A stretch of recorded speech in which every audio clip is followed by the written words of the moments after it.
Vamos falar sobre tudo isso com o Américo Martins, nosso analista de internacional. E aí, Américo, veio o tema imigração, que ontem você falava, não tem como escapar desse tema na entrevista com Kamala Harris. E aí vamos primeiro para uma avaliação mais geral, Américo, porque vamos, durante a edição aqui do Novo Dia, trazer várias declarações de Kamala durante essa conversa na CNN, destacando o desempenho dela como um todo, Américo, porque a Kamala Harris ela não é conhecida por uma grande habilidade na conversa ali com a imprensa. Inclusive muito questionada sobre seu desempenho enquanto vice-presidente, quando ela disputou as primárias em 2019. Dessa vez, ela se saiu melhor? Aprendeu com os erros? Ela certamente se saiu melhor, por exemplo, do que os debates que ela teve durante as primárias em 2019 dentro do Partido Democrata, quando ainda ela defendia posições ali que são consideradas mais ou menos radicais dentro dos Estados Unidos. E ela foi muito mais firme.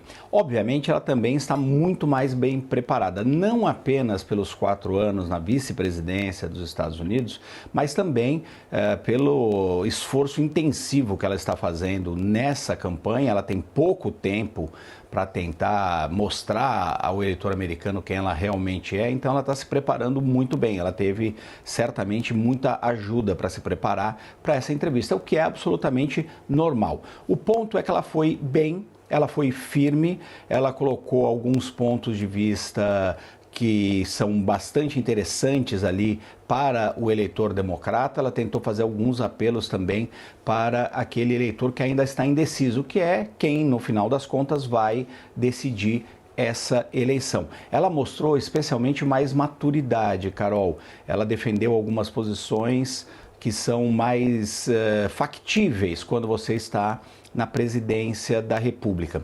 Um ponto que ela tentou ali dar explicações foi justamente essa questão da imigração que você levantou, que a gente já tinha falado ontem.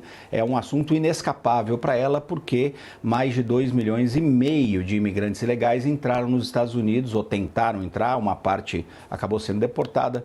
Eles tentaram entrar nos Estados Unidos no ano passado, foi um recorde absoluto.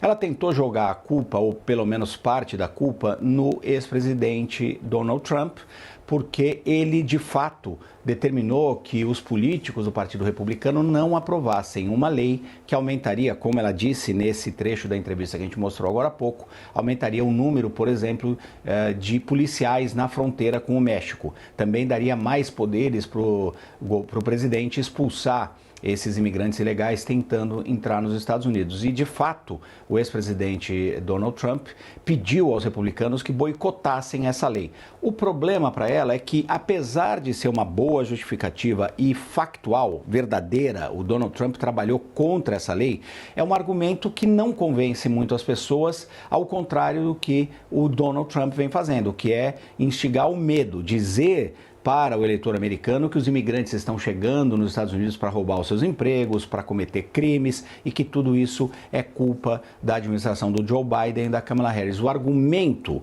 do Donald Trump, que não é totalmente verdadeiro, acaba ressonando muito mais no eleitor do que essa tentativa da Kamala Harris de dizer que a culpa, no final das contas, foi do Donald Trump. Até porque os números mostram que nós estamos vivendo uma grande onda de imigração ilegal aos Estados Unidos, com uma observação importante que talvez o eleitor americano não tenha tempo de absorver. Essa imigração ilegal está caindo nos últimos meses. Está sendo muito mais efetivo o controle das autoridades americanas na fronteira. Até porque, obviamente, esse é um grande caso político.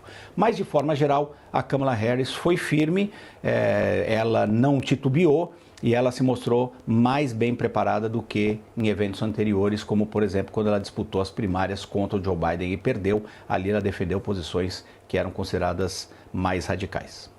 E claro, durante a edição de hoje do Novo Dia, a gente vai conversar mais com o Américo Martins, trazendo os principais destaques dessa entrevista de Kamala Harris.